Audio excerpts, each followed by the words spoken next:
ನಮ್ಮ ದೇವರು ಕರ್ತನಾದ ಯೇಸು ಕ್ರಿಸ್ತನ ನಾಮದಲ್ಲಿ ಅನುದಿನದ ಆಹಾರ ಪ್ರಿಯರಿಗೆ ಪ್ರೀತಿಯ ಶುಭಾಶಯಗಳು. 2024 ಮೇ ತಿಂಗಳ 11ನೇ ತಾರೀಕಿನ ಶನಿವಾರದ ದೇವರ ವಾಕ್ಯವು, ಅವನು ವಿಭಾಗಿಸಿದನು. ದೇವರು ವಿಸ್ತಾರವಾದ ಗುಮ್ಮಟವನ್ನು ಮಾಡಿ ಅದರ ಕೆಳಗಿದ್ದ ನೀರುಗಳನ್ನು ಅದರ ಮೇಲಿದ್ದ ನೀರುಗಳಿಂದ ವಿಂಗಡಿಸಿದನು. ಹಾಗೆಯೇ ಆಯಿತು. ಆದಿಕಾಂಡ 1:7. ಸೃಷ್ಟಿಯ ಪ್ರತಿಯೊಂದು ಭಾಗದಲ್ಲೂ ದೇವರು ಪ್ರತ್ಯೇಕವಾದ ಜೀವನದ ಅಗತ್ಯವನ್ನು ಒತ್ತಿ ಹೇಳುತ್ತಿರುವುದನ್ನು ನಾವು ನೋಡಬಹುದು. ಮೊದಲನೇ ದಿನದಲ್ಲಿ ಅವನು ಬೆಳಕನ್ನು ಕತ್ತಲೆಯಿಂದ ಬೇರ್ಪಡಿಸಿದನು.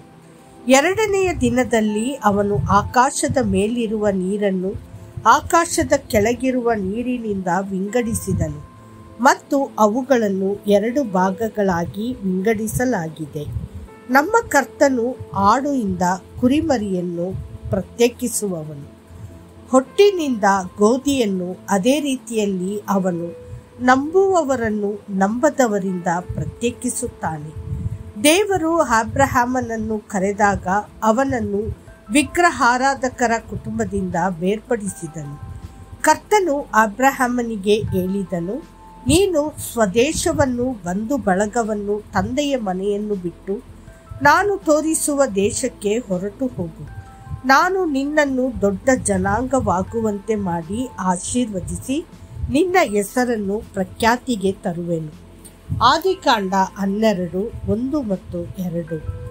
ಕರ್ತನು ನಮ್ಮನ್ನು ಈ ಲೋಕದ ಜನರಿಂದ ಬೇರ್ಪಡಿಸಿದ್ದಾನೆ ಅಥವಾ ವಿಭಜಿಸಿದ್ದಾನೆ. ಅಂತಹ ಪ್ರತ್ಯೇಕತೆಯಲ್ಲಿ ಒಂದು ದೊಡ್ಡ ಮತ್ತು ಉದಾತ್ತ ಉದ್ದೇಶವಿದೆ. ನಮ್ಮನ್ನು ಆತನ ಸ್ವಂತ ಜನರು ಎಂದು ತೋರಿಸಲು ಮತ್ತು ನಮ್ಮನ್ನು ಆಶೀರ್ವದಿಸಲು. ತೇರುಗಳಿಂದ ಬೆಳೆಗಳನ್ನು ಬೇರ್ಪಡಿಸಲು ಕಾರಣವೇನು? ಬೆಳೆಗಳು ಉತ್ತಮ ಬೆಳವಣಿಗೆಯನ್ನು ಹೊಂದಲು ಇದನ್ನು ಮಾಡಲಾಗುತ್ತದೆ.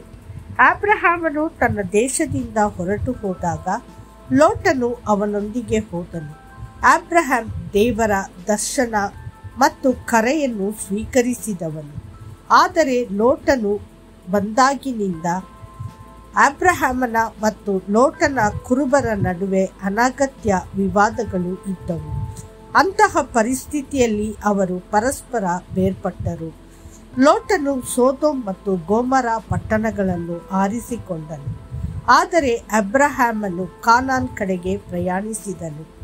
ಪ್ರತ್ಯೇಕತೆಯ ಜೀವನ ಮೊದಲಿಗೆ ನೋವಿನಿಂದ ಕೂಡಿರುತ್ತದೆ, ಆದರೆ ಕೊನೆಯಲ್ಲಿ ನೀವು ಅದರ ಆಶೀರ್ವಾದವನ್ನು ತಿಳಿಯುವಿರಿ ಮತ್ತು ಅರ್ಥ ಮಾಡಿಕೊಳ್ಳುವಿರಿ.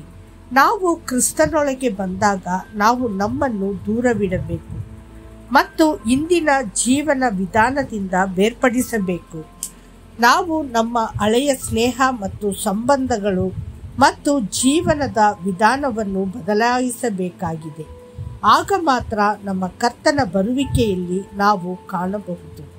ನೀವು ಮರಳು ಮತ್ತು ಕಬ್ಬಿಣದ ಕಣಗಳನ್ನು ಹೊಂದಿರುವ ಧೂಳಿನ ಮೇಲೆ ಮ್ಯಾಗ್ನೆಟ್ ಅನ್ನು ಇರಿಸಿದಾಗ ಅದು ಕಬ್ಬಿಣದ ಕಣಗಳನ್ನು ಅದರತ್ತ ಆಕರ್ಷಿಸುತ್ತದೆ ಮತ್ತು ಮರಳನ್ನು ಹಿಂದೆ ಬಿಡುತ್ತದೆ.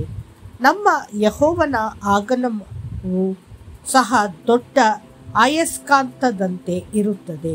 ಕರ್ತನಿಗಾಗಿ ಪ್ರತ್ಯೇಕತೆಯ ಜೀವನವನ್ನು ನಡೆಸುವವರು ಕ್ರಿಸ್ತ ಯೇಸುವಿನ ಕಡೆಗೆ ಎಳೆಯಲ್ಪಡುತ್ತಾರೆ.